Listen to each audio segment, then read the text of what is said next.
স্বর্ণের বাজারে যেন টানাপোড়েন লেগেই আছে। 22 ক্যারেটের 1 ভরি স্বর্ণ এখন বিক্রি হচ্ছে 1,71,601 টাকায়, আর 21 ক্যারেট 1,63,798, 18 ক্যারেট 1,40,400। এছাড়া সনাতন পদ্ধতির স্বর্ণ 1,16,127 টাকায় কেনাবেচা হচ্ছে।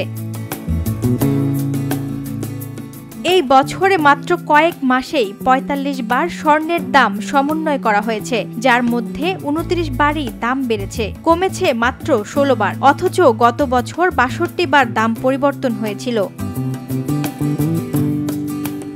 স্বর্ণের দামে এত ওঠানামার পেছনে মূল কারণ আন্তর্জাতিক বাজার, বৈশ্বিক চাহিদা ও সরবরাহের ভারসাম্য, রাজনৈতিক অস্থিরতা, ডলার বিনিময় হার এবং কেন্দ্রীয় ব্যাংকগুলোর সোনা কেনাবেচার নীতি সবই প্রভাব ফেলে এই দামে। দেশের বাজারে আবার সময়ভেদে চাহিদা বাড়ে, যেমন বিয়ে, পূজা কিংবা উৎসবের মৌসুমে, তখন দামও চড়ে বসে। আবার বৈশ্বিক অর্থনৈতিক অনিশ্চয়তার সময় সোনা হয়ে ওঠে নিরাপদ বিনিয়োগ, ফলে সোনার দিকে ঝুঁকে পড়েন বড় বিনিয়োগকারীরা। বাংলাদেশ জুয়েলার্স অ্যাসোসিয়েশন বলছে, কাঁচা সোনা আমদানি নির্ভর হওয়ায় স্থানীয় বাজারে দাম নির্ভর করে আন্তর্জাতিক পরিবর্তনের ওপর, ফলে একদিনের ব্যবধানেই বদলে যেতে পারে মূল্য। এরকম ওঠানামার বাজারে সবচেয়ে বেশি বিপাকে পড়েন সাধারণ ক্রেতারা। কখন কিনবেন বা কি দামে কিনবেন তা বোঝা যেন ক্রমেই কঠিন হয়ে উঠছে।